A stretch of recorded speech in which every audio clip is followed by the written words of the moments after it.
What is up, guys? Welcome to another video. That Geeky guy here, and today we'll be looking at some Tales of Aria cards.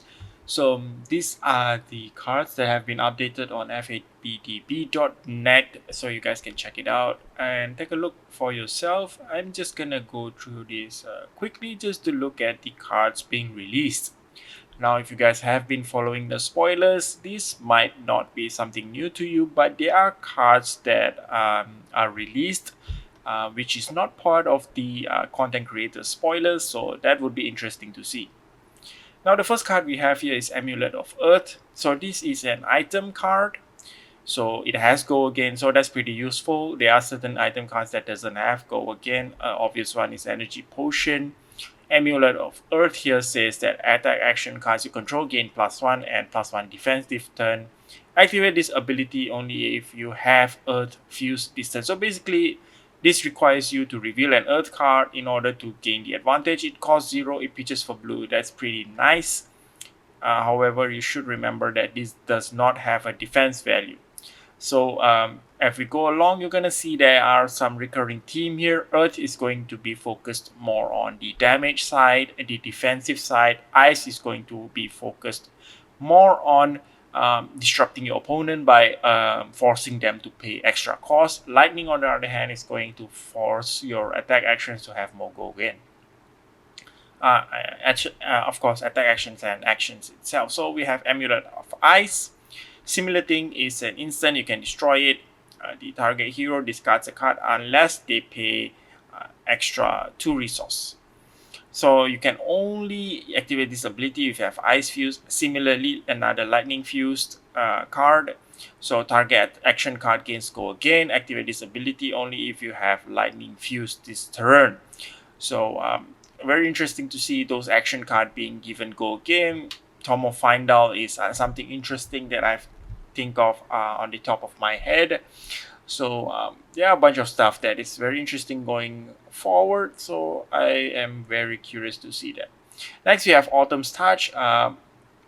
Great art, by the way. So this is a basic attack kind of thing. So this is 7 for 3. So this costs 3 for 7.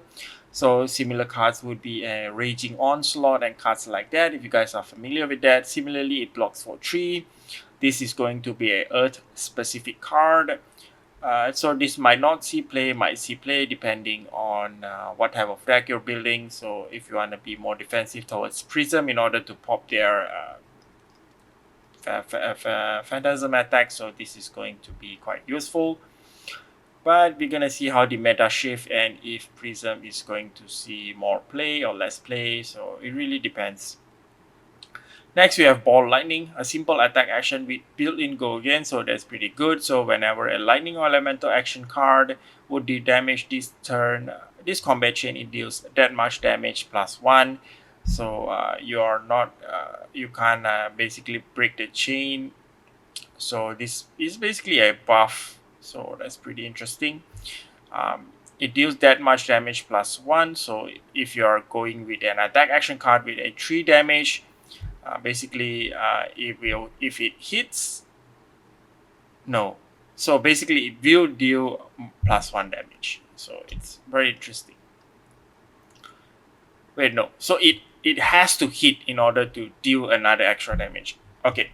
So if it deals 3 damage and your opponent chooses not to block, he's going to take 1 extra damage. Okay, that makes sense. Another super nice card that I think is going to see play is a lightning instant called Blink. So Blink is pretty useful because you get to gain 1 action point. So that's nice. A sweet card. It's an instant. Things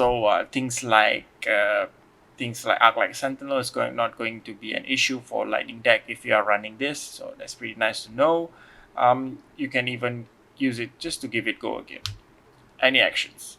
So target attack loses and can't gain go again unless the attacking hero pays 2 cost again. So this is one of those disruptions. So Ice, as I mentioned before, so it's going to be a disruption deck for Ice. And then if you have look at the other card here, we have Breakground.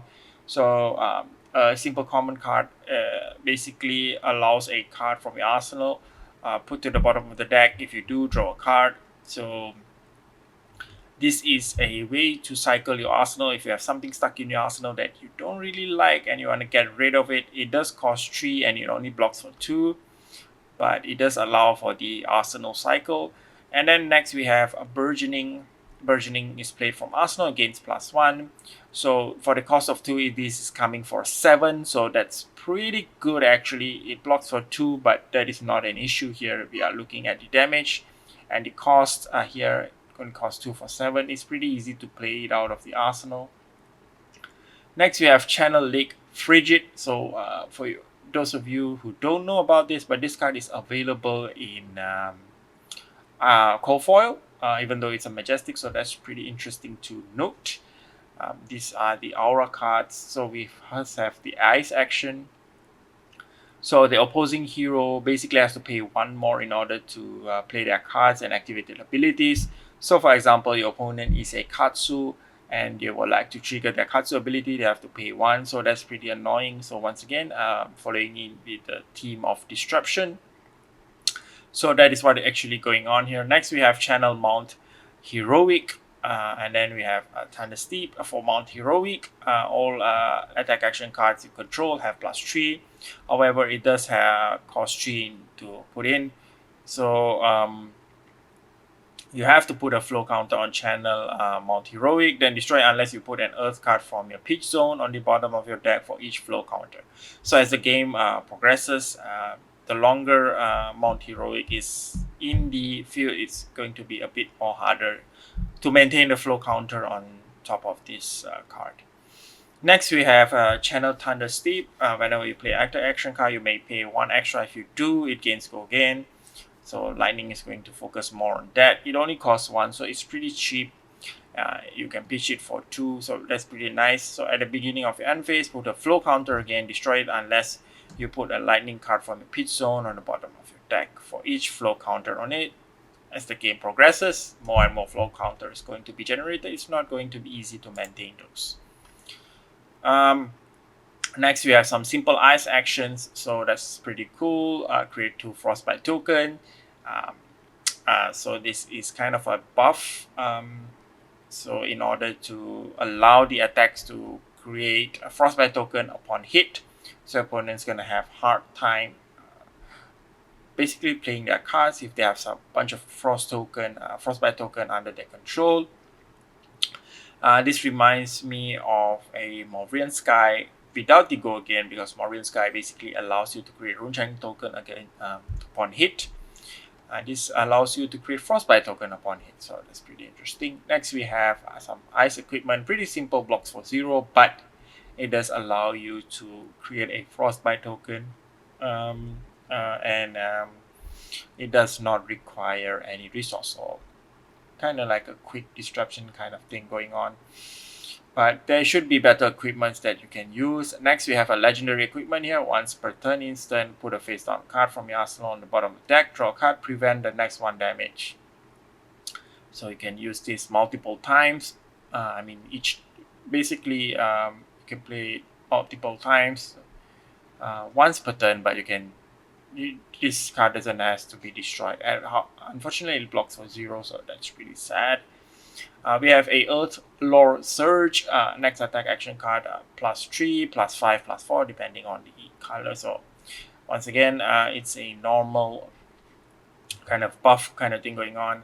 And then we have Electrify. So this is the lightning version of the buff.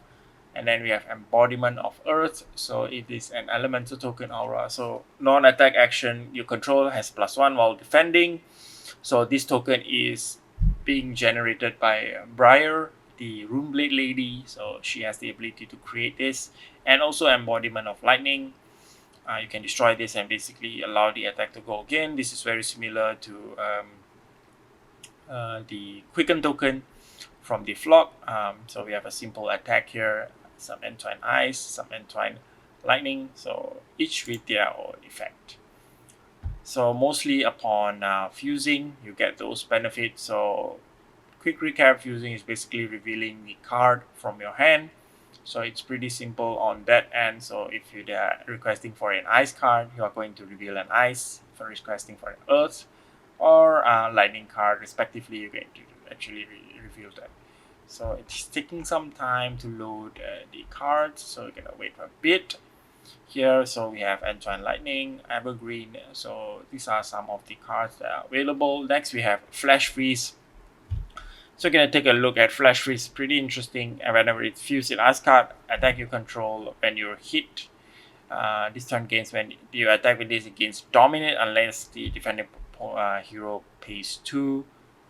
So if it's fused with lightning card instead, it basically deals 3 more damage. So it costs 1. So it really depends on what you want to fuse it with. So you can even fuse it with both if you want to go that route. So you do notice that it says ice and or lightning fusion, so that's pretty interesting.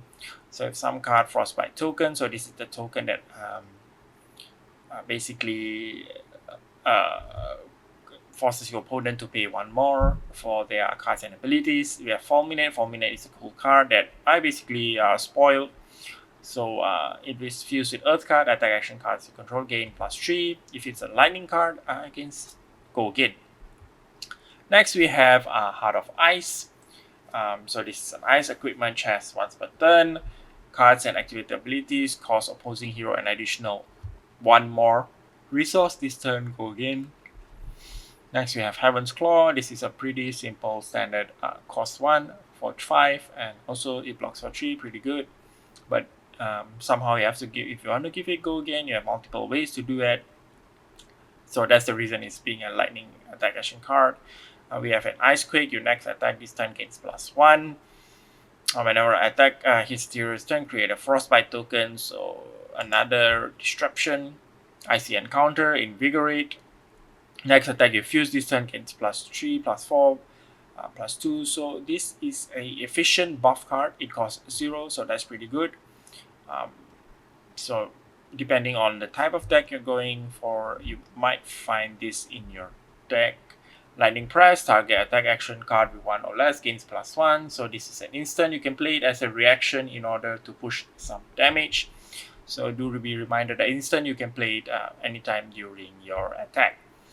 So Lightning Surge is played from Arsenal against Go Again. So one of those playing out of the Arsenal. So Force for 0 is pretty efficient. Unfortunately blocks for 2, but when you are playing a lightning deck, you are most likely not going to defend and you're being focused on going again.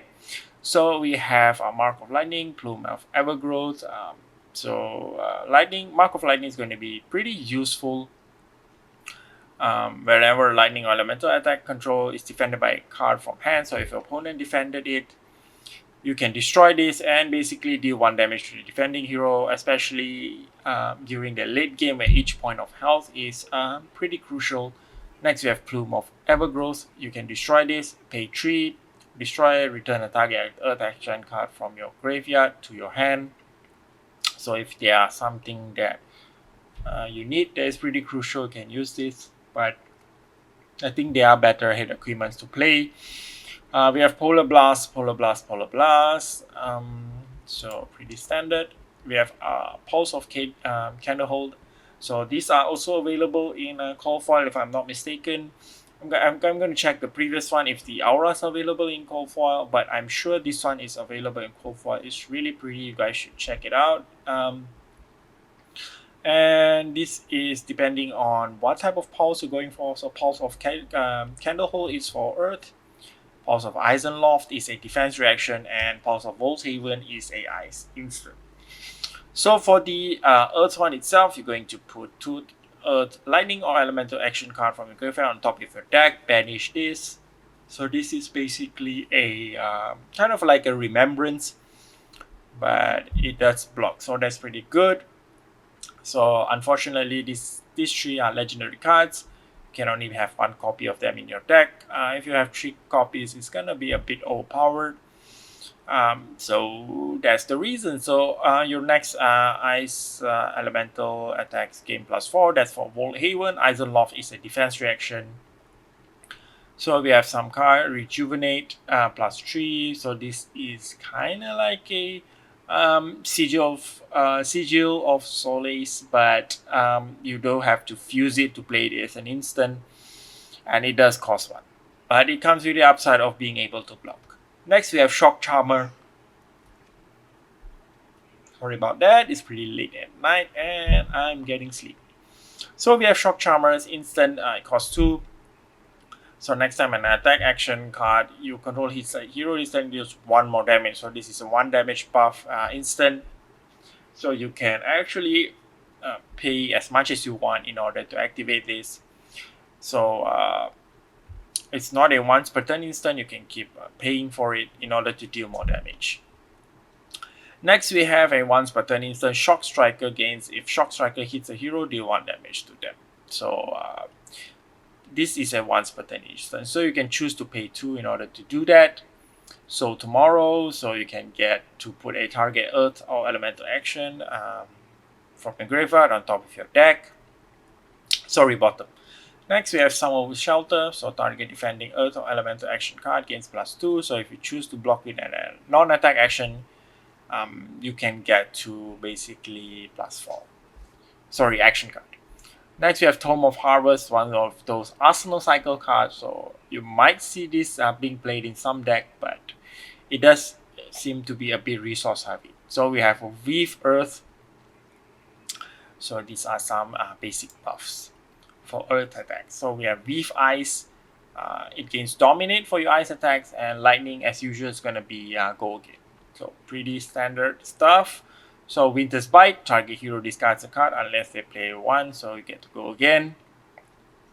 So a red one basically forces your opponent to pay 3. If not, they're going to have to discard a card. Finally, we have some standard ice attack action, which basically costs 2 for 6. Pretty basic. That's it, guys. That's what is on FabDB for now. I would say this is a pretty cool set, and I'm really happy that I was given a chance to spoil a card from this set. Elements are usually very interesting to play with in a TCG, and I can see Legends Story Studios has done a great job basically sticking to the theme and giving each element an interesting twist. Thank you very much for watching, guys. Those are my overview and thoughts. Let me know what you guys think down in the comments below, and see you guys in the next one.